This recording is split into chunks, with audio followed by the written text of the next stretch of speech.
अभी तक आपने सुना, तुम वही पहली लड़की हो जिसने मुझे सही और गलत का अंतर सिखाया है। तुम पर ही आकर मेरी तलाश ख़त्म हुई है। तुम्हारी आंखों में देखकर मैं तुम्हारे दर्द को महसूस कर सकता हूँ। तुम्हारी लाइफ में क्या हुआ मुझे नहीं जानना है, लेकिन अब जो तुम्हारे साथ होगा वो वजह बनना चाहता हूँ। तुम्हारे साथ अपनी ज़िंदगी का पल एक याद बनाकर अपने दिल में बसाना चाहता हूँ।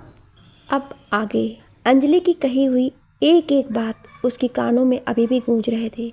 वो उसके दिल में छिपे हुए दर्द को अब भी महसूस कर सकता था, क्योंकि जितना प्यार अंजलि ने रेयान से किया था उससे कहीं ज़्यादा उसने भी उसे चाहा था। लेकिन उसकी एक गलती ने दोनों की ज़िंदगी को बदल कर रख दिया। जेल में बैठा हुआ रेयांश अपने मन में ना जाने क्या क्या सोच रहा था, लेकिन उसके होठों पर एक ही नाम था, अंजलि। उसे देखने के बाद तो उसके तो जैसे होश ही उड़ गए थे। ना जाने कैसे उसने अपने दिल को संभाला था।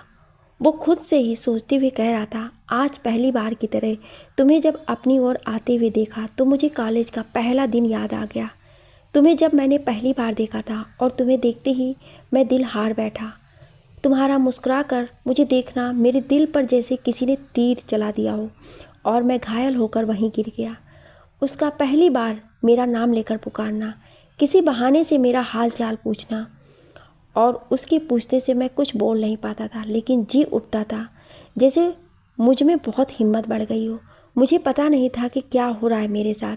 हर तरफ उसी का मुस्कुराता हुआ चेहरा दिखना। मैं बदल रहा था। मैं पहले वाला रेयांश नहीं रहा।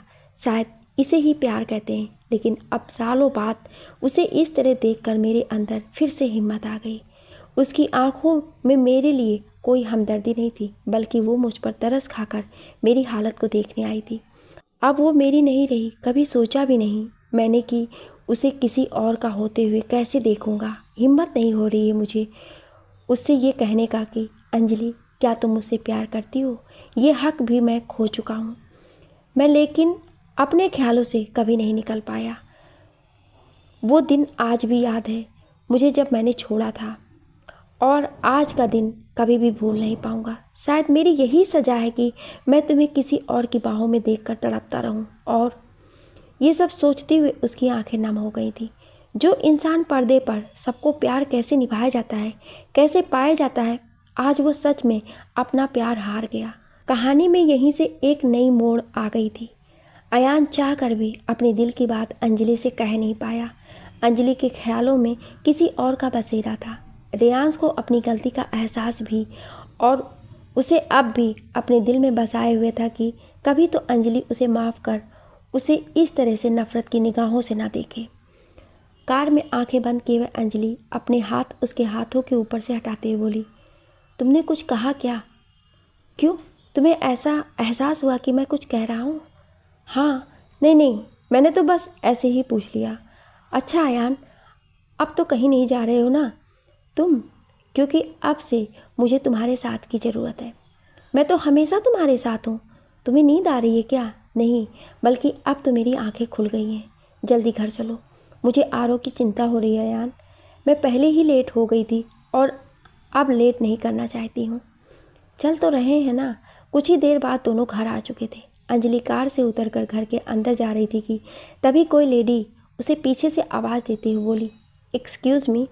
वो पीछे मुड़कर देखती है। एक 45 साल की लंबी सी और गोरी सी सिल्क साड़ी में लिपटी हुई, लेकिन चेहरे पर टेंशन और उदास नज़र आ रही थी। वो उनके पास आते हुए बोली, आई एम सॉरी मैम, क्या आप मुझे बोल रही हैं? आप एडवोकेट अंजलि दीक्षित है ना, जिसने मेरे बेटे का केस लेने से मना कर दिया है, क्योंकि आपको भी लगता है कि मेरा बेटा ऐसा कुछ कर सकता है। मीडिया वालों का तो काम है बढ़ चढ़कर बातें बनाने की, लेकिन मैं जानती हूँ मेरा बच्चा ऐसा नहीं कर सकता है। वो अपने मन में, ये रेयांश की मॉम सुनंदा कपूर है, ये मुझसे मिलने आई हैं। वो दोनों हाथों को जोड़े हुए थी तो अंजलि उनका हाथ पकड़ती हुई बोली, आंटी जी, आप प्लीज़ इस तरह हाथ जोड़कर मुझे शर्मिंदा ना करें। आप मुझसे बड़ी हैं, पहले आप मेरे साथ अंदर चलें। वो उन्हें अपने साथ अंदर ले जाती है। अयान भी उनके पीछे पीछे आता है। आरव अपनी मॉम को देखकर उससे लिपट कर बोला, मम्मा आपने इतनी देर क्यों लगा दी? कहाँ थी आप? मुझे आपसे कोई बात नहीं करनी है। इतना कहकर वो मुंह फुलाकर दूसरी तरफ मुड़ गया। उसे इस तरह देखते हुए अयान मुस्कुराते हुए बोला, आरव आप मुझसे भी बात नहीं करोगे? वो मुस्कुराते हुए उसके गले लगते हुए बोला, अयान अंकल, आप कब आए?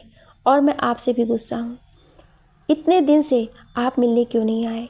अंजलि अपने बेटे को अपने सामने करते हुए बोला, बेबी, मम्मा आपसे बहुत प्यार करती है, लेकिन मम्मा को काम भी तो करना होता है ना। आपने मुझसे क्या प्रॉमिस किया था कि आप मम्मा से ऐसे रूठेंगे नहीं? आप तो मम्मा की जान हो ना, तो फिर ऐसा क्यों बेबी? वो अपनी मम्मा के गले में लग कर बोला, I am sorry mamma. Sorry Ayaan uncle. Ayaan उसे गिफ्ट बॉक्स देते हुए बोले, ये गिफ्ट मेरे आरव के लिए। वो गिफ्ट बॉक्स लेकर उन्हें थैंक यू बोलता है और वहाँ से अपने रूम की ओर चला जाता है। सुनंदा जी माँ बेटे के प्यार को देख रही थी कि अंजलि उन्हें बैठने को कहती है। वो बैठते हुए बोली, तुमने क्या डिसीजन लिया है बेटा? तुम भी तो एक माँ हो ना। तुम्हें तो पता है एक माँ को कितनी तकलीफ़ होती है जब उसके बच्चे तकलीफ़ में होते हैं। आंटी जी कॉफ़ी लीजिए पहले। मैंने मिस्टर नील को पहले ही बता दिया है, मैं ये केस लेने के लिए तैयार हूँ। आपको शायद पता नहीं है आंटी जी, लेकिन मैं कभी भी झूठ का साथ नहीं देती हूँ। मुझे झूठ से और धोखे से सख्त नफरत है। ऐसे लोगों को मैं अच्छे से पहचानती हूँ। मैं आपके बेटे को सही सलामत उसे झूठे आरोपों से बरी भी करवा दूंगी। आप चिंता मत कीजिए, कुछ नहीं होगा, मैं प्रॉमिस करती हूँ। थैंक यू सो मच बेटा। मुझे अब यकीन हो गया है कि मेरे बच्चे की तुम कुछ नहीं होने दोगी। अब मैं चलती हूँ। ओके, मैं आपको बाहर तक छोड़ देती हूँ।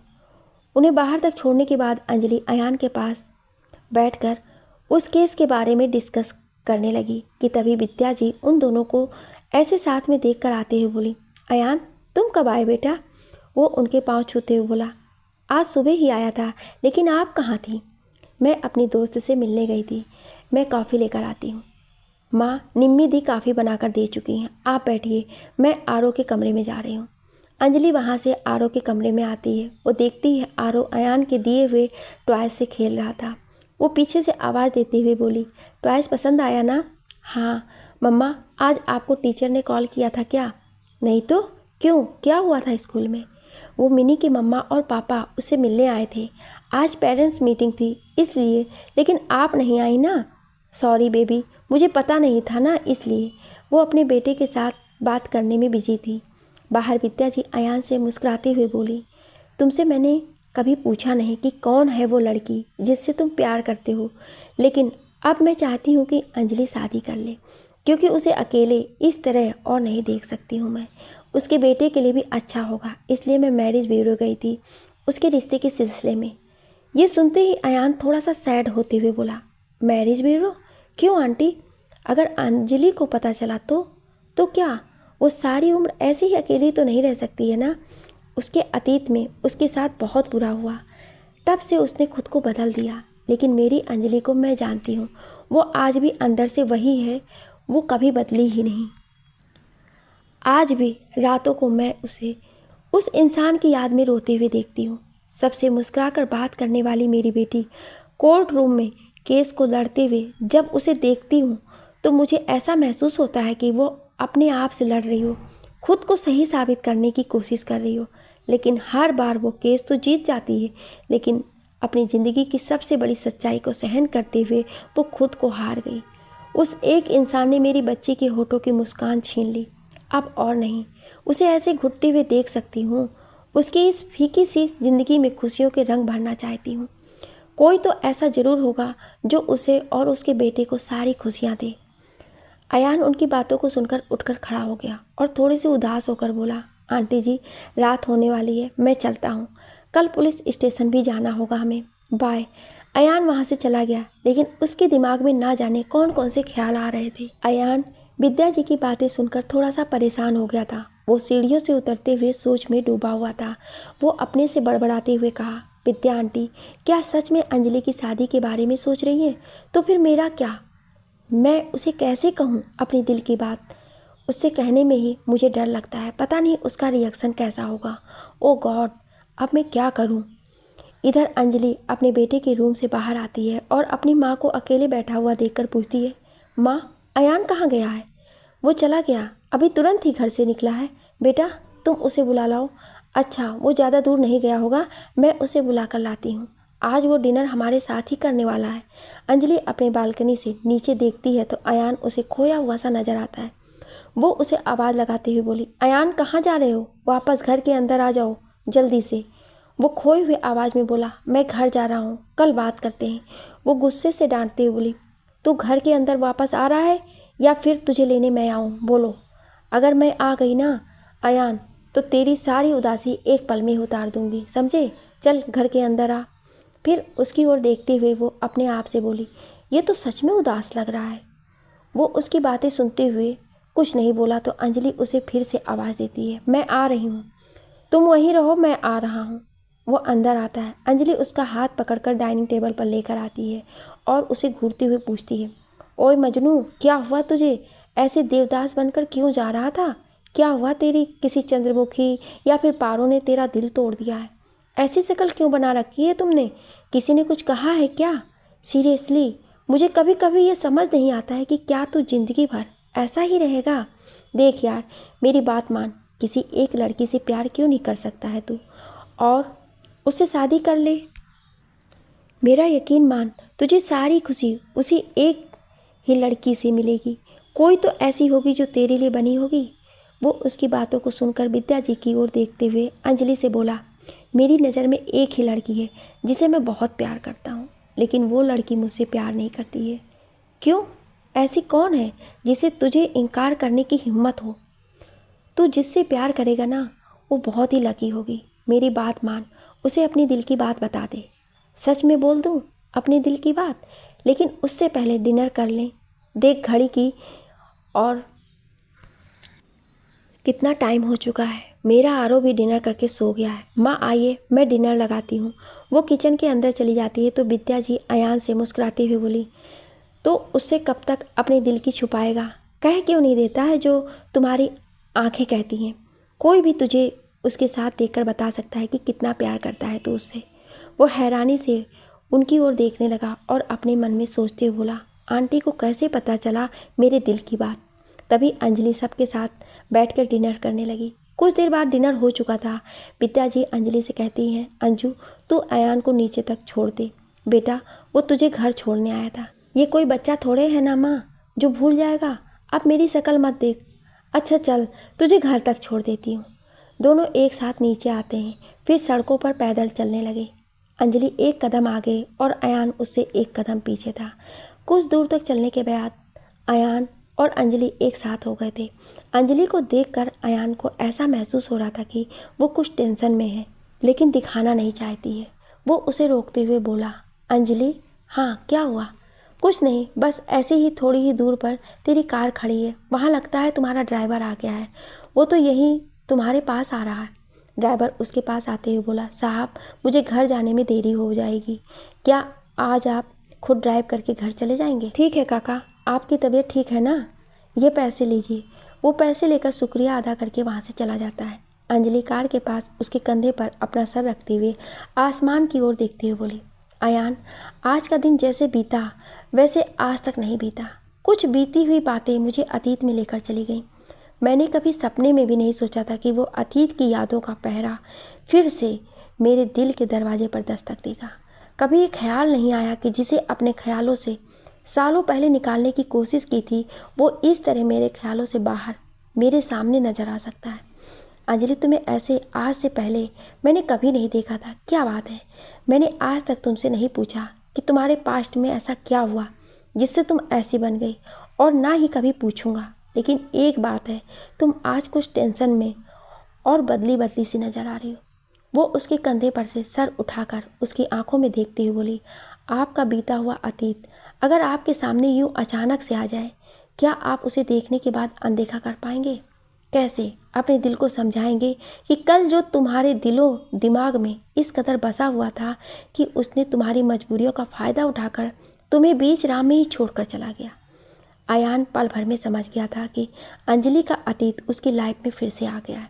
वो उसे दिलासा देते हुए बोला, क्या तुम्हारा गुजरा हुआ वक्त फिर से लौट आया है तुम्हारी ज़िंदगी में? क्या तुम सच में उससे मिली हो? मुझे लगा ही था कि कुछ तो ज़रूर है, तुम मुझसे झूठ बोल रही हो। लेकिन ये जो तुम्हारी आंखें हैं ना, इसे मैं अच्छे से पढ़ना जानता हूँ, इसलिए पूछ रहा हूँ, क्या तुम उससे मिली? वो हल्की सी मुस्कान के साथ बोली, अयान मेरे साथ ही ऐसा क्यों होता है? जब मुझे लगता है कि वो इंसान ज़िंदगी भर मुझसे ही प्यार करेगा और मैं उससे। फिर हम दोनों में इतना प्यार होने के बावजूद वो मुझे किस गलती की सज़ा देकर छोड़कर चला गया? चला गया तो चला गया, लेकिन अब वो लौट कर मेरी ज़िंदगी में क्यों आया है? क्यों उसे देखकर मुझे गुस्सा आ रहा है? क्या अब भी मेरे दिल में उसके लिए कुछ है? मुझे कुछ भी समझ नहीं आ रहा है। अंजलि की बातें सुनकर वो उसे गौर से देखते हुए बोला, वो फिर से लौट आया है? ये तो बहुत अच्छी बात है, लेकिन क्या तुम सच में उसके साथ रहना चाहती हो? क्या तुम्हारा दिल सच में ऐसा मानने लगा है कि तुम उसकी गलतियों को माफ़ करके उसके पास चली जाओ? ऐसी गलती मैं दोहराना नहीं चाहती हूँ। मैं अपने बेटे के साथ बहुत खुश हूँ और मुझे किसी का प्यार नहीं चाहिए। तुम तो हो ना मेरे साथ? वो मुस्कुराते हुए हाँ में सिर हिलाता है। अच्छा अयान, बहुत रात हो गई है, अब घर चलें। तुम्ही तो मुझे यहीं रोक रखा है, अब चलते हैं। वैसे क्या मैं पूछ सकता हूँ कौन है वो इंसान? वो जो कोई भी है, उससे मेरा कोई वास्ता नहीं। वो मेरा कल था, आज तो मैं हूँ और तुम हो और कोई भी नहीं। मेरा मानना है गुजरा हुआ वक्त कभी भी लौट कर नहीं आता है। जो चला गया वो आ भी जाए तो भी कोई फ़र्क नहीं पड़ता है। जब उसके जाने से कोई फ़र्क नहीं पड़ा तो फिर आने से क्या होगा? अच्छा, वो लेडी रियांश की मॉम थी ना, वो तुमसे रिक्वेस्ट करने आई थी। अब तो मुझे भी लगता है कि तुम्हें ये केस लेना चाहिए। अच्छा, गुड नाइट, कल मिलते हैं ऑफिस में। मैं कल से तुम्हारे साथ उस केस को हैंडल करने वाला हूँ। उस अमाया की इन्फॉर्मेशन तुम्हें मिल जाएगी। राबी से मेरी बात हो गई है और न्यूज़ रिपोर्टर रत्ना से भी। कौन सच्चा है और कौन झूठा, ये तो कोर्ट में ही पता चल जाएगा। जीत तुम्हारी ही होगी। अब मैं घर जा रहा हूँ। Bye and good night. Ayaan अपनी कार में बैठ जाता है और कार स्टार्ट करते हुए वहाँ से चला जाता है। अंजलि अभी भी रियांश को ही याद कर रही थी। उसे ऐसा लग रहा था कि वो निर्दोष है, उसने कुछ नहीं किया है। वो अपने घर के बाहर ही थी कि उसका मोबाइल बजने लगा। वो अपने मोबाइल में देखती है तो मिस्टर नील का कॉल था। वो कॉल रिसीव करते हुए बोली, हेलो। हेलो मैम, क्या मैं आपसे मिल सकता हूँ अभी? इस टाइम इतनी रात को? बहुत ही अर्जेंट बात बतानी है आपको, इसलिए मिलना ज़रूरी है। ओके, मैं अपने घर में ही हूँ। Thank you ma'am. Call cut करने के बाद वो खुद से कहती है, ऐसी क्या बात है जो इतनी रात को मिस्टर नील बताने के लिए कल सुबह तक का इंतज़ार नहीं किया? कहीं वो बात रियांश से तो जुड़ी हुई तो नहीं? वो अपने घर के अंदर आ जाती है। अपने घर के अंदर आने के बाद अंजलि सोफे पर बैठकर नील के आने का इंतज़ार करने लगी। वो अपने गाल पर हाथ रखते हुए बोली, उसे मुझसे ऐसी भी क्या बात बतानी है कि सुबह तक का वो इंतज़ार नहीं कर सकते हैं? ऐसी क्या सीक्रेट बात बतानी है? तभी दरवाजे की बेल बजने की आवाज़ को सुनकर वो डोर खोलती है तो सामने नील और जिया थे। जिया और नील उसे देखते हुए, हेलो मैम, हाय गाइस, अंदर आइए प्लीज़। दोनों अंदर आते हैं और सोफे पर बैठ जाते हैं। अंजलि भी बैठते हुए पूछती है, मिस्टर नील, ऐसी क्या अर्जेंट बात है, बताइए मुझे। मैम, अमाया झूठ बोल रही है, ये हमें पता था, लेकिन आपको ये एविडेंस देखकर समझ में आ जाएगा कि वो सरासर झूठ बोल रही है। नील अपने लैपटॉप से होटल के सीसीटीवी कैमरा में रिकॉर्ड की हुई वीडियो को दिखाता है, जिसे देखते ही अंजलि मुस्कुराते हुए कहती है, गुड जॉब मिस्टर नील, ये एविडेंस काफ़ी है। और जिया, तुम भी कुछ कहने वाली थी ना? हाँ मैम, वो मैं ये कहने वाली थी कि मुझे याद ही नहीं आ रहा है, सॉरी मैम, भूल गई।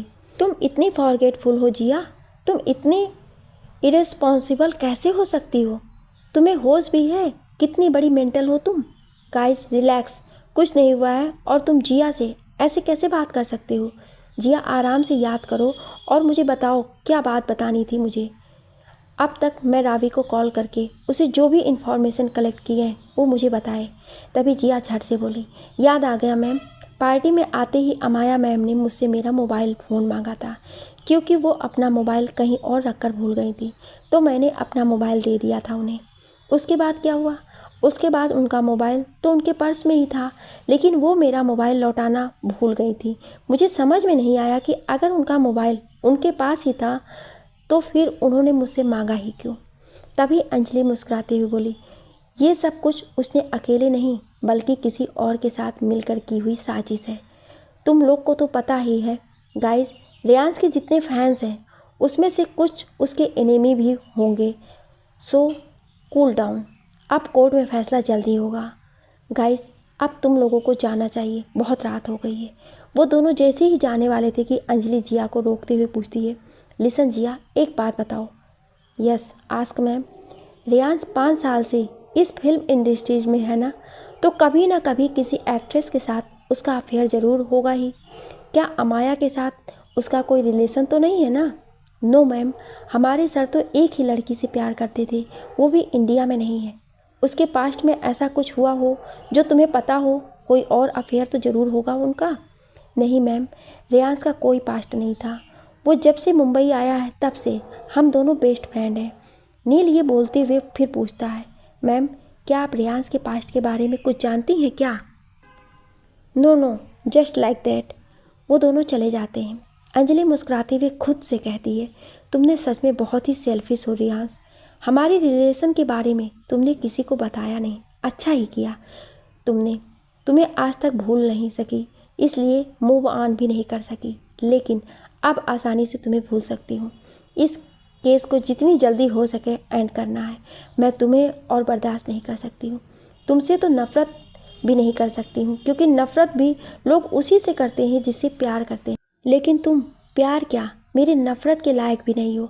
तुम सिर्फ मेरे लिए एक रॉन्ग चॉइस थे और उससे ज़्यादा कुछ नहीं। तुम्हें कभी पता भी नहीं चलेगा कि आरो तुम्हारा ही बेटा है। वो अपने रूम में आकर अपने बेटे को देखते हुए उसके सर को चूम लेती है और उसके बगल में ही सो जाती है। अगली सुबह अंजलि अपने बेटे को जगाकर उसे तैयार कर ही रही थी कि तभी आरो उसे इतनी जल्दी जल्दी काम करते हुए देखकर बोला, मम्मा या तो आप अपना काम जल्दी कर लो उसके बाद मुझे रेडी करना, या फिर मुझे रेडी कर लो उसके बाद काम करना। क्यों, क्या हुआ बेबी, आप ऐसे क्यों बोल रहे हो? क्योंकि मम्मा आपने मेरे बैग में वो फाइल रख दी है जो आपको अपने पर्स में रखनी थी, और जो आपको मेरे बैग में रखनी थी वो आपने पर्स में रख दिया है। ओह सॉरी बेबी, मिस्टेक से मैंने कर दिया। अब जल्दी से आप ब्रेकफास्ट फिनिश करो, मैं रेडी होकर आती हूँ। ये रहा आपका लंच बॉक्स, फिनिश कर लेना। अंजलि रेडी होने के बाद वो अपने बेटे को लेकर आ रही थी कि वो अंजलि को देखते हुए बोला, मम्मा आज कोई स्पेशल डे है क्या? नो बेबी, क्यों? आपने ये क्वेश्चन क्यों पूछा? आप आज बहुत ब्यूटीफुल लग रही हो। अयान अंकल के साथ आप डेट पे जा रही हैं क्या? वो हंसती उसे स्कूल बस पर बैठाते हुए कहती है, बदमाश, बहुत नाटी हो गए हैं आप। बाय बेबी, बाय मम्मा। वो रोड के किनारे खड़े होकर अयान के आने का इंतज़ार करने लगी। वो अपनी वॉच को देखते हुए बोली, ये लड़का कभी सुधर नहीं सकता है, अभी तक नहीं आया है। वो उसे कॉल लगाकर, हेलो कहाँ हो तुम, अभी तक आए नहीं? तुम्हें पता तो है ना मुझे वेट करने की आदत नहीं है। अब कोई बहाना मत बनाना प्लीज़ अयान, तुम कभी टाइम पर नहीं आ सकते हो क्या? तुम्हारे पीछे ही खड़ा हूँ मैं। तभी कार की हॉर्न को सुनकर वो पीछे मुड़कर देखती है। अयान एक बड़ी सी रेड कलर की कार में बैठा हुआ मुस्कुरा रहा था। वो उसे इस तरह न्यू कार में बैठते हुए देखकर बोली, ये तो न्यू है, कब लिया तूने? कल ही, सोचा तुम्हें सरप्राइज़ दूँ। अब चले, जल्दी बैठो। लेकिन एक मिनट रुको, तो ये नेवी ब्लू साड़ी, आँखों में काजल, माथे पर बिंदी, हाथों में चूड़ियाँ और ये कान में छोटे छोटे झुमके, क्या बात है यार, आज तो दिन में ही चाँद निकल आया है। तुम सच में मेरी झल्ली दोस्त अंजलि ही हो ना? वो हंसते बोली, मैं पूछना तो नहीं चाहती थी, लेकिन फिर भी पूछ रही हूँ, कैसी लग रही हूँ मैं? सच बताऊँ तो आज तुम इतनी अलग क्यों लग रही हो? मैं थोड़ा सा कंफ्यूज हूँ। तुम प्रीटी लग रही हो, मानना पड़ेगा, लेकिन मेरी कार से ज़्यादा खूबसूरत लग रही हो, या फिर तुम, मुझे समझ में नहीं आ रहा है। तुम इस कार से मेरी कंपेयर कर रहे हो मेरी? सच में तुमसे बड़ा स्टूपिड इंसान मैंने नहीं देखा। अब चलो, रावी ने कॉल किया था ना, क्या कहा उसने? वो उसे देखते हुए अपने मन में कहता है, आज तुम्हें इस तरह पहली बार देखा है। मैंने ना जाने क्यों तुम्हें ऐसे देखने के बाद मेरा दिल काबू में नहीं है। कैसे कहूँ तुमसे कि Anjali I love you, will you marry me? वो उसे ऐसे देखते हुए बोली, क्या हुआ तुम्हें? तुम ठीक तो हो ना? अब बोलो भी कुछ। ओ गॉड, अब क्या हो गया तुम्हें? तुम सुन तो रहे हो ना? हाँ, तुम कुछ कह रही थी क्या?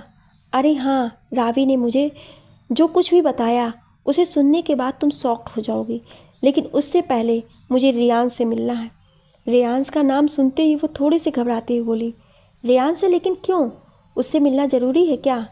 तुम्हारे चेहरे को देखकर तो ऐसा लग रहा है जैसे तुम उससे मिलना भी नहीं चाहती हो, लेकिन वो तो तुम्हारा क्लाइंट है ना। फिर भी वो इस बात को सुनकर कुछ नहीं कहती। अयान उसे लेकर पुलिस स्टेशन की ओर चल पड़ता है। वो पूरे रास्ते बस इसी सोच में डूबी हुई थी कि जब रियांश मुझे अयान के साथ देखेगा तो उसे अच्छा लगेगा या नहीं। ना जाने क्यों उसे ये बात अंदर ही अंदर खाए जा रहा था। उसे समझ नहीं आ रहा था कि आखिर ये बेचैनी क्यों मैं रेयान से मिलने से कतराती हूँ, जबकि कहीं ना कहीं मेरा दिल भी उससे मिलना चाहता है। क्या सही है और क्या गलत, इन सब से मैं बहुत आगे निकल चुकी हूँ। इतनी आगे कि पीछे मुड़कर देखने की हिम्मत ही नहीं होती है। आखिर पीछे मुड़कर देखूँ भी तो क्यों, जबकि मुझे पता है कि मुझे दर्द और आंसू के अलावा कुछ मिलने वाला नहीं है। अयान कार की ब्रेक लगाता है तो अंजलि कार को रुकते हुए देखकर बोलती है, हम यहाँ क्यों रुके हैं? पुलिस स्टेशन आए हैं ना हम लोग। तुम किस ख्यालों में खोई हुई थी? अब अंदर चले। दोनों साथ में पुलिस स्टेशन के अंदर आते हैं। इंस्पेक्टर को देखते हुए दोनों उन्हें हेलो कहते हैं और इंस्पेक्टर भी उन्हें हेलो विश करते हुए बैठने को कहता है। अंजलि इंस्पेक्टर को देखते हुए बोली, ऑफिसर, क्या मैं रेयांश कपूर से मिल सकती हूँ? मैं अकेले में उनसे बात करना चाहती हूँ। या श्योर, व्हाई नॉट। आपको जानकर खुशी होगी कि कल ही आपकी केस की पेशी है अदालत में और आपके अगेंस्ट, और अमाया राय के लायर होंगे मिस्टर विक्रम रहेजा। अंजलि विक्रम का नाम सुनते ही वो बोलती है, कहीं ये मेरा कॉलेज का मेरा क्लासमेट विक्रम रहेजा तो नहीं? पता नहीं क्यों, लेकिन ये वही है जिससे आर्गूमेंट करने में कोई नहीं जीत सकता है। लेकिन वो मुंबई में ही है, ये मुझे कैसे नहीं पता चला। बाय द वे, वह इंस्पेक्टर, मुझे रेयान से मिलना है। वो अयान को वहीं छोड़कर रेयान से मिलने के लिए आती है। उसे अपनी ओर इस तरह आते हुए रेयान उसे देखने लगा। उसे अपने सामने देखकर बोला, हाय, कैसी हो तुम? ये तो मुझे पूछना चाहिए, कैसे हो तुम? तुम्हें अपनी फैमिली की बहुत याद आ रही होगी ना? कैसा लग रहा है तुम्हें इस चार दीवारी में कैद रहने से? बहुत तकलीफ महसूस हो रही होगी ना? मैं बिल्कुल ठीक हूँ, और वैसे भी मैं जैसा भी हूँ तुम्हें तो कोई फ़र्क नहीं पड़ता है ना? नहीं पड़ता है अब, क्योंकि जिस दर्द और तकलीफ से मैं गुजरी हूँ उसके सामने तो ये कुछ भी नहीं है। जानते हो रिसु, सॉरी सुपरस्टार रेयांश, क्योंकि अब तो तुम इतने बड़े हस्ती हो। मुझे पता चला है कि तुम भी अपनी रियल लाइफ में मूव ऑन कर चुके हो। बिल्कुल राइट डिसीजन लिया है तुमने। मुझे और भी कुछ पता चला है तुम्हारा।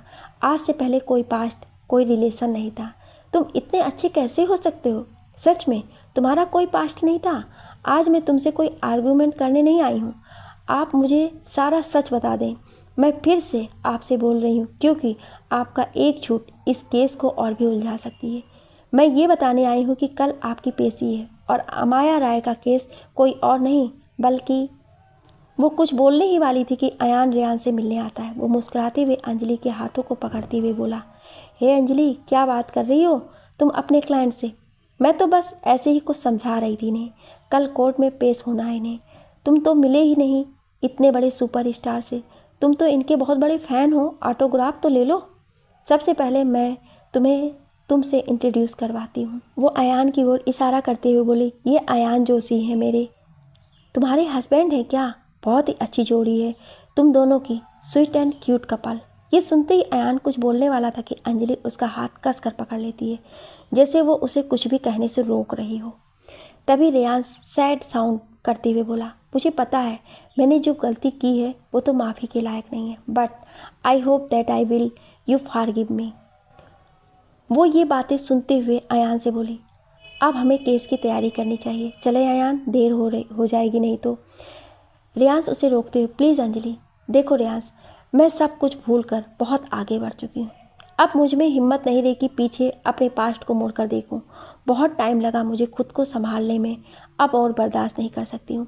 तुम आज तक तो बहुत खुश थे मेरे बिना भी। यूँ अचानक से मुझे देखकर बीता हुआ पल याद तो नहीं आ गया था, लेकिन अब तुम्हें मुझसे माफ़ी क्यों चाहिए?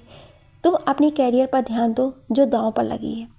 अयान को समझने में थोड़ी सी देर लगी, लेकिन वो अपने मन में बोला, कहीं ये दोनों एक दूसरे से प्यार तो नहीं करते थे, या फिर इनका पास्ट एक दूसरे से जुड़ा हो। नो, ऐसा कैसे हो सकता है? अगर करते या फिर कोई बात होती तो अंजलि मुझसे क्यों छिपाती? वो तो मुझे सब कुछ बताती है, लेकिन हो सकता है इस बार कुछ छिपा रही हो। वो सोच ही रहा था कि अंजलि उसके हाथों में हाथ डाले चली जाती है और रेयान सिर्फ देखते हुए रह जाता है। वो दोनों पुलिस स्टेशन के बाहर आते हैं। वो उसका हाथ झट से छोड़ देती है और उसके मोबाइल पर आ रही रावी को कॉल रिसीव करते हुए बोली, हेलो, यस रावी, मिला कोई एविडेंस? मैं उसी बारे में आपसे बात करने के लिए कॉल किया है। मैं हॉस्पिटल आई थी अमाया को देखने के लिए, लेकिन वो तो कल ही डिस्चार्ज होकर चली गई। वो चौंकते हुए बोली, क्या? डिस्चार्ज होकर चली गई? अच्छा, तुम होटल भी गई थी क्या? यस मैम, मैं गई थी। मैं ऑफिस आ रही हूँ, आपको सारी डिटेल्स देती हूँ। Bye ma'am, bye. Call cut होता। अंजलि के चेहरे पे एक स्माइल आती है और वो अयान की ओर देखते हुए बोली, ऑफिस चले? लेकिन तुम इतनी डीप स्माइल क्यों कर रही हो? कोई बात है क्या? या फिर केस की पेशी होने से पहले ही तुम्हें पता चल गया है कि तुम ये केस जीत गई हो? ऐसा ही समझ लो। अब तो चले, मुझे भूख लगी है अयान, और तुम्हें तो पता है जब मैं खुश होती हूँ तो मुझे भूख लगने लगती है। वो हंसते हुए बोला, मैं जानता हूँ तुम्हें, चलो बैठो। रावी से कॉल करने के बाद वो मुस्कुराते हुए बोली, अयान बहुत ज़ोरों की भूख लगी है, मेरे पेट में चूहे कबड्डी खेल रहे हैं, जल्दी से चलो ना। वो उसका हाथ पकड़कर कार में बैठाते हुए बोला, एक बात पूछूं तुमसे? प्लीज़। अभी नहीं, जब तक मैं कुछ खा नहीं लेती हूँ तब तक मुझे बोलने की एनर्जी नहीं मिलेगी। ठीक है। वो दोनों पास ही के रेस्टोरेंट के अंदर आते हैं। अयान उसके लिए खाना ऑर्डर करता है। उसे ऐसे उसकी परवाह करते हुए देखकर बोली, तुम जब मेरी इतनी परवाह करते हो ना तो मुझे देखकर ऐसा लगता है कि। चुप करो तुम, मैं जानता हूँ तुम तो पहले मुझे थैंक यू बोलोगी, फिर 2 मिनट बाद फिर से थैंक यू बोलकर कहोगी, Ayaan you are so sweet, तुमने मुझ पर कितने एहसान किए हैं, थैंक यू सो मच। अरे यार बस करो। वैसे आज तुमने उस सुपरस्टार के सामने ये क्यों बताया कि मैं तुम्हारा हस्बैंड हूँ? कहीं तुम्हारा इरादा मुझसे शादी करने का तो नहीं है ना? अगर ऐसा है तो बोल दो। वो उसे देखकर हंसते हुए बोली, यही तो है जो मैं तुमसे नहीं कर सकती हूँ। इसका मतलब तुम किसी और से शादी करके मुझे छोड़कर चली जाओगी। तो कभी सोचा है फिर मेरा क्या होगा? मैं कैसे जीऊँगा तुम्हारे बिना? ओवर एक्टिंग क्यों कर रहे हो और कैसी पागलों जैसी बातें कर रहे हो तुम? तुम्हें तो पता है ना मैं किसी से शादी क्या प्यार भी नहीं कर सकती हूँ। तुम्हें छोड़कर क्यों जाऊँगी? तुम तो मेरी जान हो। How cute. जब ऐसे बोलते हो तो कितने प्यारे लगते हो, आरो की तरह ही। बेटर ऑर्डर किए हुए खाने को लेकर आता है। अंजलि खाने को सर्व करते हुए उसे खाने का इशारा करती है। वो स्पून उठाते हुए बोला, अंजलि तुम्हें कभी मुझ जैसे चार्मिंग हैंडसम बॉय से प्यार क्यों नहीं हुआ? क्या कभी भी तुम्हें ऐसा लगा नहीं कि तुम मुझसे प्यार करती हो? बाकी लड़कियों को देखो, मेरी स्माइल देखकर फिसल जाती हैं। वो खाना खाते हुए रुक गई और हंसते हुए बोली, मेरी लाइफ में इस प्यार नाम का वर्ड्स ख़त्म हो चुका है। मुझे ये समझ नहीं आता कि क्या दो लोग बिना प्यार के एक दूसरे के दोस्त बनकर नहीं रह सकते हैं क्या? ये प्यार नाम का वर्ड्स क्यों आ जाता है उनके बीच?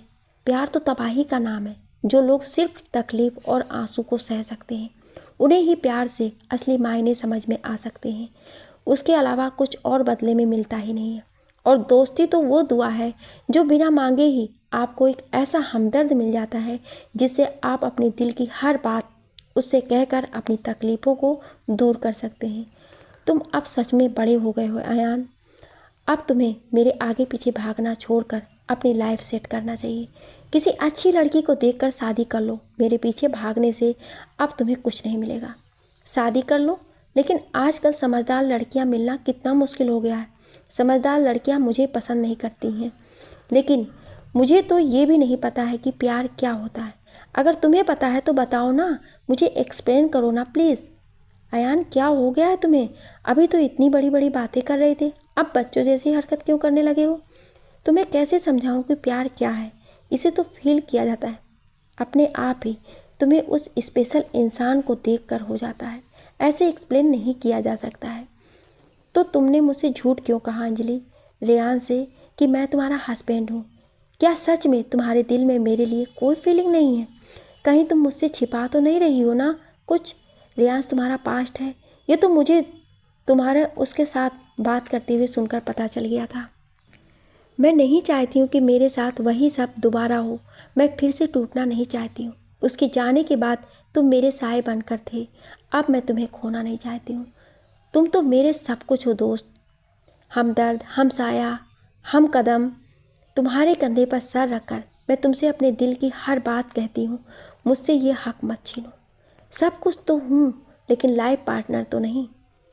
मैं तुमसे प्यार के बदले प्यार नहीं मांग रहा हूँ, बल्कि हमेशा के लिए तुम्हारा साथ मांग रहा हूँ, ज़िंदगी भर के लिए। मैं चाहता हूँ कि तुम हमेशा मेरे साथ, मेरी आंखों के सामने रहो, कहीं दूर मत जाओ। बस इतना ही चाहिए। तुम और आरो तो मेरी ज़िंदगी का हिस्सा हो, जिनके बिना मैं खुद को अधूरा महसूस करता हूँ। बताओ ना, बनोगी मेरी लाइफ पार्टनर?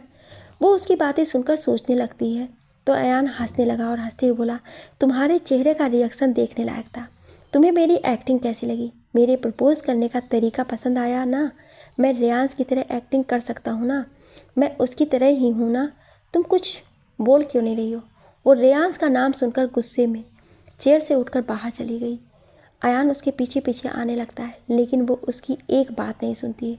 तो अयान दौड़कर उसके पास आता है और उसके पास हाँफते हुए बोला, कितनी तेज भागती हो? मैंने तो सिर्फ रेयांश का नाम ही तो लिया, इसमें रोने वाली क्या बात हुई? तुमने तो मेरे मजाक को भी सीरियसली ले लिया। बताओगी बात क्या है? अयान, कल कोर्ट में पेशी है और मुझे केस की तैयारी भी करनी है, एविडेंस कलेक्ट करने हैं अमाया राय के, और फिर मुझे अपने बेटे को स्कूल से लाना भी है। तुम्हारी तरह मेरी लाइफ इजी नहीं है, तुम मेरे बिल्कुल अपोजिट हो। हमारे बीच दोस्ती है और वही रहे, उससे ज़्यादा मैं एक्सेप्ट नहीं कर सकती हूँ, और मुझसे उम्मीद भी मत रखना। मैं ऑफिस जा रही हूँ। अंजलि, अब क्या मैं तुमसे थोड़ा सा मजाक भी नहीं कर सकता हूँ क्या? कर सकते हो, लेकिन किसी और की तरह बनकर नहीं। तुम्हारे और मेरे बीच में मैं किसी तीसरे इंसान की क्वालिटी को भी आने नहीं दे सकती हूँ। तू मेरा दोस्त है और मैं अपने दोस्त को किसी और की तरह बनते हुए नहीं देख सकती हूँ। अच्छा, अब ऑफिस चलें? दोनों कार में बैठ जाते हैं, लेकिन अयान खोया खोया हुआ सा था। वो अपने मन में सोच रहा था, आज तो मैंने मजाक मजाक में ही तुमसे अपने दिल की बात कह दी, लेकिन क्या तुम्हें थोड़ा सा भी ये नहीं लगा कि मैं सच में तुमसे प्यार करता हूँ? तुम्हारे चेहरे के रिएक्शन को देखकर मैं समझ गया था कि तुम मुझसे क्या किसी और से भी प्यार नहीं कर सकती हो। क्यों खुद को सजा दे रही हो? एक के चले जाने से क्या तुम जिंदगी भर उसके लिए आंसू बहाती रहोगी? मैं जान गया हूँ रेयांश तुम्हारा बीता हुआ कल है, लेकिन आज तो तुम्हारा मैं हूँ ना। कैसे समझाऊँ तुम्हें कि मैं तुमसे प्यार करता हूँ? अंजलि अपने मन में, तुम ऐसी बातें करोगे तो मुझे पता नहीं चलेगा कि तुम्हारे दिल में मेरे लिए क्या है। आई एम सॉरी अयान, लेकिन मैं तुमसे चाह कर भी प्यार नहीं कर सकती हूँ, क्योंकि अब नाम के वर्ड्स से भी मुझे डर लगने लगा है। क्योंकि जब भी तुम मुझसे प्यार की बातें करते हो तो मुझे रेयांश याद आने लगता है। उसने भी मुझसे प्यार के वादे किए थे, फिर क्या हुआ? मैं इतनी नादान थी कि सही और गलत का फैसला भी नहीं कर सकी। सही क्या है और गलत क्या है, ये आज तक मुझे पता ही नहीं चला। मैं तुम्हें नहीं खोना चाहती हूँ, मुझे तुम्हारी दोस्ती चाहिए, क्योंकि रेयांश को मैंने अपना माना था। फिर क्या हुआ मेरे साथ, ये सिर्फ मुझे ही पता है। मैं अपने बेटे को भी तुम्हारी आदत नहीं लगने दूंगी। मुझे किसी के प्यार की चाह नहीं, लेकिन तुम्हें प्यार की ज़रूरत है, सहारे की ज़रूरत है। आरो को मेरी ज़रूरत है। तुम मुझे क्यों दूर रखना चाहती हो अंजलि? इस मुस्कुराते हुए चेहरे के पीछे सिर्फ दर्द छिपा हुआ है, और ये मुझसे बेहतर कोई नहीं जान सकता है। क्यों तुम मुझे अभी भी पराया समझती हो, जबकि तुम्हारा मुझसे बेहतर कोई नहीं समझ सकता है? ऑफिस के सामने अपनी कार को पार्किंग एरिया में रोकते हुए अयान मुस्कुराते हुए, हमारी मंजिल आ गई है, अब उतरो भी, या फिर मेरे साथ लॉन्ग ड्राइव पर चलना है। ऑफिस में रावी चेयर पर बैठकर सारे पार्टी में मौजूद सारे लोगों के पिक्चर्स को देख रही थी कि तभी अंजलि और अयान ऑफिस में केबिन के अंदर आते हैं। अयान रावी को देखते हुए, hello beautiful. Hi sir. Ravi, क्या कर रही हो? Hello ma'am. वो मैं ये पार्टी के पिक्चर को देख रही थी। पार्टी में जितने भी मौजूद लोग थे, इनमें से कोई ऐसा नहीं था जो अमाया की हेल्प करे। यहाँ तो सारे सेलिब्रिटी ही हैं। तभी टेबल के साइड में रखे हुए एक पिक्चर को देखकर अंजलि उसे देखते हुए मुस्कुराते हुए बोली, तुमने इस पिक्चर को ध्यान से देखा नहीं? इसमें अमाया किसी बैटर से बात कर रही है। हाँ, तो इसमें हैरानी वाली क्या बात है? तुम मेरे नज़रिए से देखोगी तो पता चलेगा ना। इस बेटर को ध्यान से देखो और इसके बारे में पूछताछ करो। होटल के मैनेजर से कुछ तो पता चल ही जाएगा, और ये भी कि ये अमाया राय को कैसे जानता है, क्योंकि ये देखने से बेटर नहीं लग रहा है। तभी अयान उसकी ओर देखते हुए बोला, वैसे मानना पड़ेगा तुम्हारे माइंड को अंजलि। रावी फिर से जल्दबाजी में कहती, मैम, मैं अमाया से मिलने उसके घर गई थी। ये सुनते ही अंजलि और अयान एक दूसरे का चेहरा देखने लगे। अंजलि चौंकती बोली, ग्रेट, तुमने तो सच में बहुत बड़ा काम किया है। तो बताओ, कुछ पता चला? यस मैम, लेकिन मुझे उसे देखकर शौक लगा, क्योंकि वो तो मेंटली और फिजिकली बिल्कुल फिट है। मुझे तो इस बात से हैरानी हो रही है कि विक्टिम इतनी जल्दी हॉस्पिटल से डिस्चार्ज लेकर घर भी आ गई और अपने काम पर भी चली गई। उसे देखकर तो कोई नहीं कह सकता है कि उसके साथ रेप किया गया हो, क्योंकि मैंने देखा है ऐसी सिचुएशन में तो विक्टिम को साइकेट्रिस्ट की ज़रूरत पड़ जाती है, और वो तो खुद ही अपना केस लेकर पब्लिक प्रोसिक्यूटर विक्रम रहेजा के पास चली गई। और एक बात और मैम, रियाज कपूर ने एक्सेप्ट कर लिया है कि उन्होंने ही अमाया के साथ रेप करने की कोशिश की, पुलिस इंस्पेक्टर मिस्टर कुलकर्णी के दबाव में आकर।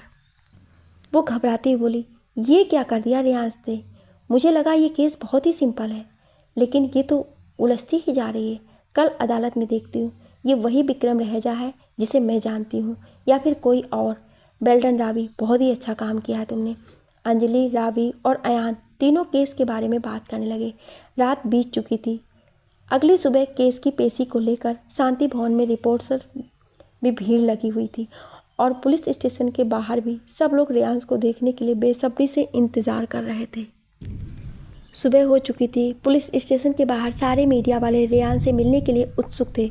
उससे कहीं ज़्यादा मिस्टर कपूर अपने बेटे को घर वापस लाने के लिए वो शांति भवन में अपनी माँ, पत्नी और पूरे फैमिली के साथ मंदिर में गणपति के सामने आरती कर रहे थे। सुनंदा कपूर अपने पति की ओर देखते हुए बोली, मैंने उस एडवोकेट से बात भी की थी, लेकिन वो लायर जो अमाया का केस लड़ने वाला है वो मेरे रियांश को सज़ा दिलवा कर रहेगा। मुझे बहुत डर लग रहा है। मिस्टर कपूर अपनी पत्नी को दिलासा देते हुए समझाते हैं, बोले, मुझे मिस दीक्षित पर भरोसा है, वो मेरे बेटे को निर्दोष जरूर साबित करेंगी। अब मुझे कोर्ट के लिए निकलना है, जीत चलो मेरे साथ। तभी नील आता है और सबको गुड मॉर्निंग विश करते हुए मिस्टर कपूर से बोला, अंकल, रियांश ने सब इंस्पेक्टर कुलकर्णी के दबाव में आकर उसने झूठा इल्ज़ाम को एक्सेप्ट कर लिया है। मिस्टर कपूर गुस्से से बोले, ये लड़का पागल हो गया है क्या? क्यों उसने अपने सर इतना बड़ा इल्ज़ाम लिया जबकि वो इनोसेंट है? नील, तुम मिले उससे? हाँ अंकल, तुम्हारा चेहरा कुछ और बता रहा है। बात क्या है, बताओ मुझे, प्लीज़ टेल मी। नील अपना सर झुकाकर बोला, उस इंस्पेक्टर ने रियांश को बहुत टार्चर किया। उससे झूठा इल्ज़ाम को एक्सेप्ट करने के लिए उसकी हालत बहुत ख़राब थी, लेकिन उसने कुछ किया ही नहीं है। अपने बेटे के बारे में सुनकर सुनंदा कपूर रोने लगी और अपने पति से बोली, मैं भी आपके साथ अदालत में जाऊंगी। आप ना नहीं बोलेंगे? उस ऑफिसर्स ने मेरे बच्चे को कितना मारा होगा, उसकी हिम्मत कैसी हुई? आप कुछ क्यों नहीं करते हैं? आप तो कुछ भी कर सकते हैं। सिचुएशन को समझो सुनंदा, मैं अभी कुछ नहीं कर सकता हूँ, सिवाय मिस दीक्षित के अलावा सिर्फ उनसे रिक्वेस्ट कर सकता हूँ।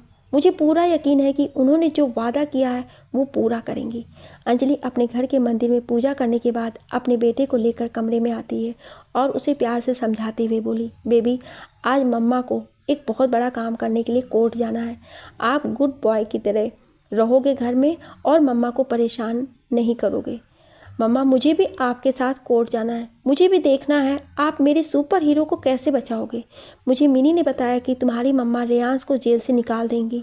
प्लीज़ मम्मा, मैं भी आपके साथ जाऊंगा। नहीं बेबी, आप वहाँ नहीं जा सकते। प्लीज़ ट्राई टू अंडरस्टैंड ना बेबी। आप तो मम्मा की हर बात मानते हो ना, तो फिर आज नहीं मानोगे? नो, मैं अयान अंकल के साथ ही रहूँगा, किसी को भी परेशान नहीं करूँगा। ओके। इतना कहकर वो अपने मन में सोचते हुए बोली, आज ना जाने क्यों मेरा दिल इतना बेचैन है। मैं सब कुछ भूलकर सिर्फ रियांश के केस पर ध्यान देना चाहती हूँ, लेकिन कंसंट्रेट नहीं कर पा रही हूँ।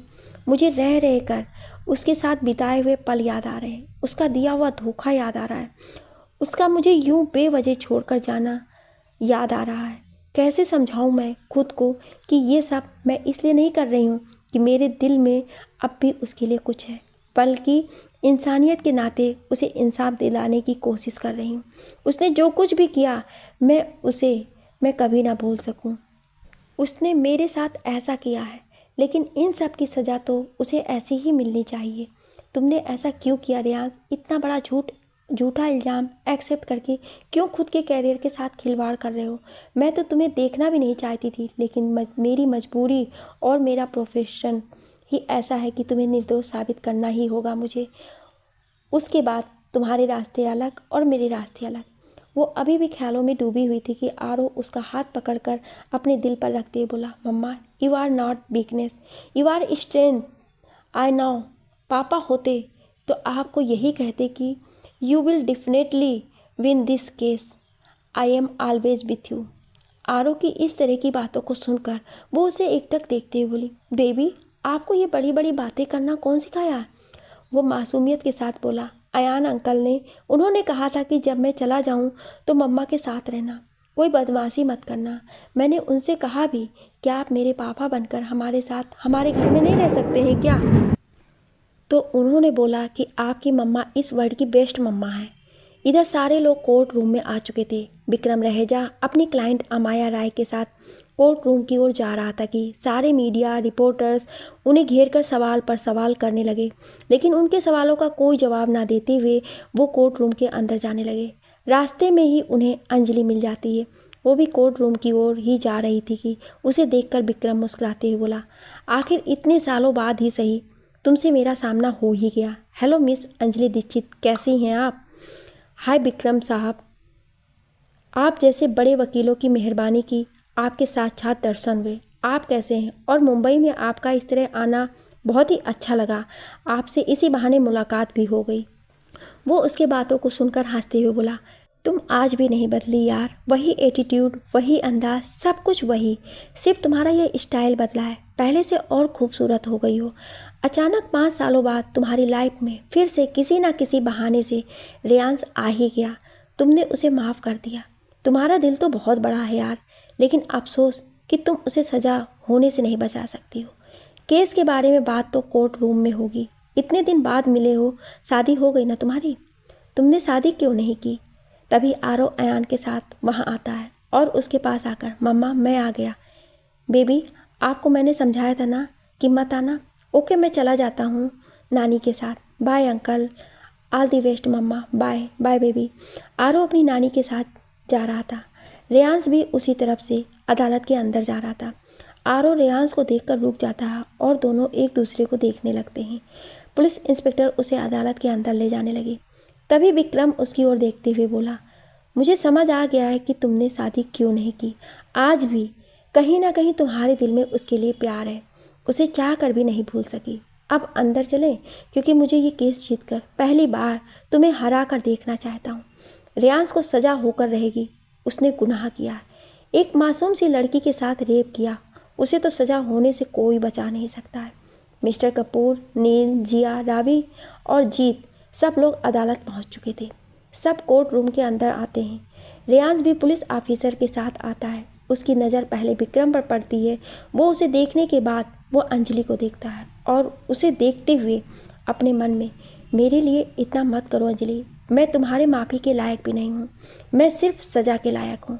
तुम मुझे बचाकर क्या साबित करना चाहती हो कि तुम महान हो? तुम इतनी महान मत बनो। मैं तुम्हारा एहसान के बोझ तले कभी भी नहीं जी सकूँगा। उसके हाथों की हथकड़ियों को ऑफिसर खोलकर साइड में खड़े हो जाते हैं। वो विटनेस बॉक्स में खड़ा होकर अंजलि को देखने लगा। अंजलि उसके चेहरे की ओर देखती है। उसे इस तरह देखकर वो अंदर से सिहर उठी। एक पल के लिए उसके दिल में हमदर्दी जाग गई थी। उसका चेहरा मुरझाया हुआ था, चेहरे पर चोटों के निशान। कोई भी उसे देख ले तो पहचान न सके, वो इतना बदल चुका था। तभी अयान उसके कंधे पर हाथ रखता है तो वो उसके हाथ को पकड़कर धीरे से कहती है, आई एम सॉरी, मैं थोड़ी सी इमोशनल हो गई थी। जज साहब के आते ही सारे लोग खड़े होकर अभिवादन करते हैं। जज साहब अपनी जगह पर बैठते हुए बोले, अदालत की कार्रवाई शुरू की जाए। तभी अपनी जगह से उठते हुए विक्रम बोलना शुरू करता है, माय लॉर्ड, ये विटनेस बॉक्स में खड़ा इंसान फिल्म इंडस्ट्रीज का जाना माना सुपरस्टार रेयांश कपूर, जिन्होंने अपनी न्यू मूवी लॉन्च पार्टी में होटल अपनी ही को एक्ट्रेस अमाया राय का रेप किया। ऐसे दरिंदों को तो समाज में रहने का कोई अधिकार ही नहीं मिलनी चाहिए, लेकिन ये इतने गिरे हुए और सातिर हैं कि इन्होंने खुद ही कहा कि इन्होंने कुछ भी नहीं किया, जबकि पार्टी में मौजूद सारे लोगों ने इन्हें ऐसी हालत में देखा था। ऐसे मुजरिमों को आईपीसी की धारा 376 के तहत कड़ी से कड़ी सज़ा मिलनी चाहिए। तभी अंजलि खड़े होकर कॉन्फिडेंस के साथ बोली, पब्लिक प्रोसिक्यूटर मेरे क्लाइंट पर झूठा इल्ज़ाम लगा रहे हैं। माय लॉर्ड, मेरे क्लाइंट मिस्टर रेयांश निर्दोष हैं। इन्होंने कुछ नहीं किया है, बल्कि इन्हें तो खुद भी होश नहीं था, फिर ये इतना बड़ा घिनौना काम कैसे कर सकते हैं? विक्रम हंसते हुए बोला, मिस अंजलि दीक्षित, मैं साबित कर सकता हूँ कि मिस्टर रेयांश ने मिस अमाया के साथ रेप किया है और इसकी गवाह खुद विक्टिम मिस अमाया को मैं विटनेस बॉक्स में बुलाने की इजाज़त चाहता हूँ। जज साहब ऑर्डर देते हैं। अमाया विटनेस बॉक्स में आकर खड़ी हो जाती है। विक्रम उसके पास आकर, मिस अमाया, उस रात पार्टी में रेयांश और आपके बीच जो कुछ भी हुआ, क्या ये सच है या झूठ, आप जज साहब को बताना चाहेंगी? वो रोते हुए अपने आंसू पोंछते हुए बोली, जज साहब, उस पार्टी की रात जब मैं रेयांश से नहीं मिली तो वो खुद मेरे पास डांस फ्लोर पर आया था। उसके बाद उसने मेरे साथ ज़बरदस्ती करने की कोशिश की, लेकिन जब मैंने इसे मना किया और धमकी दी कि मैं यहाँ मौजूद सारे लोगों को तुम्हारी सच्चाई बता दूंगी, तो वो मुझसे माफ़ी मांगने लगा। मैंने भी इसे माफ़ कर दिया, लेकिन मेरे हाथों से कोल्ड ड्रिंक इसके सूट पर गिर गई और ये गुस्से में भड़कते हुए अपने रूम में चला गया। मैं उसे सारी कहने के लिए उसके पीछे पीछे उसके रूम में आई तो उसने मेरे साथ, इतना कहकर वो रोने लगी। अंजलि उसे अपना रुमाल देते हुए बोली, आपका मेकअप ख़राब हो जाएगा मिस अमाया। वो उसके हाथों से हैंकी लेकर अपने आंसू पोंछते हुए बोली, थैंक यू। सच क्या है ये मैं आपको बताती हूँ जज साहब। ये मिस अमाया मेरे क्लाइंट पर झूठा बेबुनियाद इल्ज़ाम लगा रही हैं, जबकि सच्चाई क्या है ये इन्हें भी पता है और मुझे भी पता है। सच्चाई मैं आपको बताती हूँ जज साहब। भोली भाली चेहरे के पीछे बहुत ही चालाक और शातिर दिमाग वाली यह अमाया राय, जो खुद मेरे क्लाइंट के पीछे पड़ी हुई थी। जब से ये दोनों साथ में काम करने लगे, इतना ही नहीं बल्कि मेरे क्लाइंट ने कोई ज़बरदस्ती नहीं की, बल्कि इन्होंने इन्हें ज़बरदस्ती किस करने की कोशिश की। और होटल रूम की सच्चाई खुद मेरे क्लाइंट अपने जुबान से बताएंगे। तो बताइए मिस्टर रेयांश, उस रात पार्टी में क्या हुआ था? रेयांश रात की सारी बातें बताता है, जिसे सुनकर कोर्ट रूम में मौजूद सारे लोग हैरान थे। अमाया सच बोल रही थी या फिर रेयांश, इसका पता करना अंजलि के लिए थोड़ी सी मुश्किल हो रही थी। तभी वो जज साहब के सामने आकर, माय लॉर्ड, मैं मिस्टर रेयांश की मैनेजर जिया को विटनेस बॉक्स में बुलाने की इजाज़त चाहती हूँ। वो इजाज़त देते हैं। जिया अपने चश्मे को ठीक करते हुए विटनेस बॉक्स में खड़ी हो जाती है। तभी अंजलि उससे सवाल करते हुए बोली, मिस जिया, आप मिस्टर रेयांश को कितने टाइम से जानती हैं? जी 4 सालों से। क्या कभी आपको ऐसा लगा कि आप पर उनकी गंदी नज़र है? अच्छा ये सब बातें छोड़िए, आप ये बताइए, पार्टी की रात जब आपने मिस अमाया की चीख सुनी तब आप कहाँ थी? मेरा मतलब उस टाइम आप क्या कर रही थी? वो जवाब देते हुए बोली, जज साहब, मैं अपना मोबाइल अमाया मैम से मांगने के लिए उन्हें ढूंढ रही थी। वह ये था कि अमाया मैम का मोबाइल खो गया था, इसलिए उन्होंने मुझसे अपना मोबाइल मांगा। उन्होंने जब कॉल लगाया तो उनका मोबाइल उनके पर्स में ही था। वो हड़बड़ी में मेरा मोबाइल लेकर चली गई। इसके आगे की स्टोरी मैं बताती हूँ। हुआ ये कि पार्टी में मिस्टर रेयांश देर से पहुँचे थे। वजह थी मिस अमाया, क्योंकि इन्होंने मिस्टर रेयांश को कॉल्स और मैसेज करके परेशान कर दिया था। इस बात को सुनकर अमाया अपनी जगह से उठते हुए चिल्लाते हुए बोली, ये सच नहीं है, ये झूठ है। मैंने रेयांश को कोई कॉल्स नहीं किए, बल्कि इसने खुद मुझे कॉल करके धमकी दी। जज साहब अमाया की बात को सुनकर बोले, आपको जो कहना है विटनेस बॉक्स में आकर कहें। वो चुपचाप होकर बैठ जाती है। अंजलि मुस्कुराते हुए बोली, मेरे पास मिस अमाया और मिस्टर रेयांश के कॉल्स डिटेल्स और मैसेज भी हैं। माय लॉर्ड, आप खुद देख लीजिए। पार्टी में आने से पहले मिस अमाया ने पूरे 30 मिस्ड कॉल किए मिस्टर रेयांश को, और मैसेज भी मैं पढ़कर सुनाती हूँ मिलाड। रेयांश, तुम्हें पार्टी में आना होगा। आई लव यू रेयांश, तुम मेरे कॉल क्यों नहीं रिसीव कर रहे हो? और ऐसे बहुत सारे मैसेज हैं जो मिस अमाया ने मिस्टर रेयांश को किए थे। वो जज साहब को सारी कॉल्स डिटेल्स और मैसेज के डॉक्यूमेंट पेपर देती है। वो उसे देखते हुए अमाया से पूछते हैं, ये सब क्या है? आप कुछ कहेंगी मिस अमाया? वो विटनेस बॉक्स में आकर खड़े होकर रोते हुए बोले, जज साहब, मुझे नहीं पता कि ये सब क्या है। ये सब इन लोगों की चाल है मुझे फंसाने की। तभी कोर्ट रूम में मिस्टर विक्रम और अंजलि में आर्ग्यूमेंट हो रही थी कि कोर्ट रूम की बेल बजती है। दोनों एक दूसरे का चेहरा देखने लगे। तभी जज साहब बोले, दोनों पक्षों की दलील सुनने के बाद कोर्ट की कार्रवाई कल सुनाई जाएगी। The court is adjourned. जज साहब उठकर चले जाते हैं। पुलिस इंस्पेक्टर रेयांश को लेकर जा रहे थे। वो अंजलि को देखते हुए जा रहा था। तभी विक्रम खांसने का नाटक करते हुए बोला, अंजलि कल मिलते हैं। वो अमाया के साथ चला जाता है। अयान अंजलि से, वेल डन यार, अब बाहर चलें। मुझे तो लग रहा था कि तुम्हें कोई हरा नहीं सकता है। वो उसके साथ बाहर आती है। रेयान से मिलने के लिए अयान उसके पास आता है।